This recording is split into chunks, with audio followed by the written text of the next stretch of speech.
अगर आपकी थाली में मछली है और ये मछली यमुना के पानी की है तो फिर आप एक गंभीर बीमारी की चपेट में आ सकते हैं।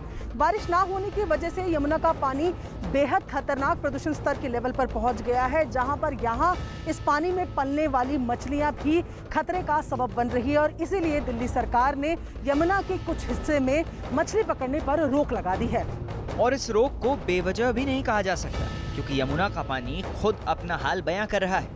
यमुना के पानी पर दूर दूर तक नजर आने वाला झाग जहर है। दिल्ली में इन दिनों कई जगहों पर यमुना में झाग की मोटी परत दिख रही है। चूंकि जून में मानसून से पहले होने वाली बारिश नहीं हुई, इसलिए प्रदूषण का स्तर घट नहीं पाया।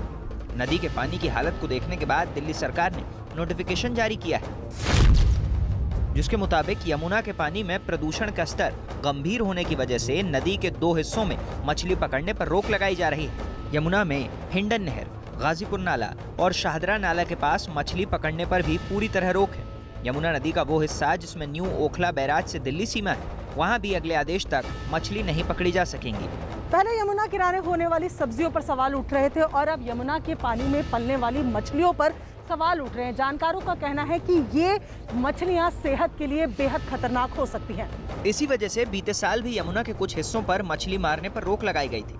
हालांकि इतने प्रदूषित पानी में मछलियां भी जिंदा नहीं रह पाती। इसके बावजूद कुछ मछुआरे यमुना में जाल फेंकते नजर आए। चूंकि इससे उनकी रोजी रोटी जुड़ी है, इसलिए वो नदी में पहुंचे तो जरूर, लेकिन खाली हाथ लौटने को मजबूर थे। मछली नहीं बेटा, ऊपर से पानी आ जाएगा तब मछली मिलेगा। अच्छा, तो अभी मिलती ही नहीं? कोई कुछ नहीं मिला। जानकारों का दावा है कि इस वक्त यमुना का जो हाल है, अगर इसमें पली मछलियां लोगों ने खाई तो वो गंभीर रोगों के शिकार हो सकते हैं, यहाँ तक कि कैंसर के भी।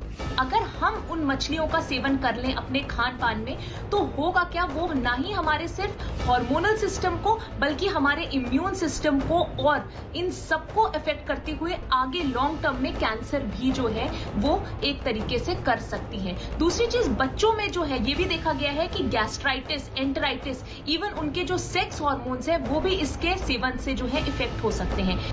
दिल्ली में यमुना के पानी में जहर घुलने की कई वजहें हैं। एक तो दिल्ली और उसके आसपास के शहरों के कल कारखानों से निकला खराब पानी सीधे यमुना में मिल रहा है, तो दूसरी तरफ शहरों और महानगरों का गंदा पानी भी नालों के जरिए यमुना को प्रदूषित कर रहा है।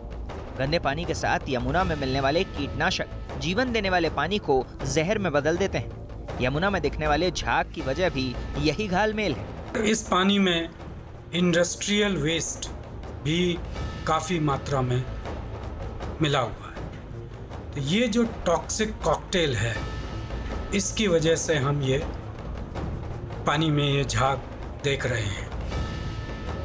इसके अलावा इस पानी का डिसॉल्व्ड ऑक्सीजन 0 है।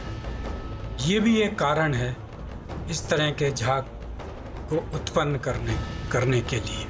यमुना के पानी में प्रदूषण और झाग की बड़ी वजह फॉस्फेट के स्तर को भी बताया जाता है। जानकारों का दावा है कि फॉस्फेट की मात्रा टाई एंड डाई इंडस्ट्री में इस्तेमाल हो रहे डिटर्जेंट और घरों की वजह से बढ़ रही है। यमुना नदी को बचाने के तमाम दावे सिर्फ चुनावी वादे बनकर रह जाते हैं। कभी खराब गुणवत्ता वाले डिटर्जेंट और सोप को बैन कर दिया जाता है, कभी मछली पकड़ने को बैन कर दिया जाता है, लेकिन ये वो नदियां हैं जिनका मानव इतिहास के साथ पुराना जुड़ाव रहा है।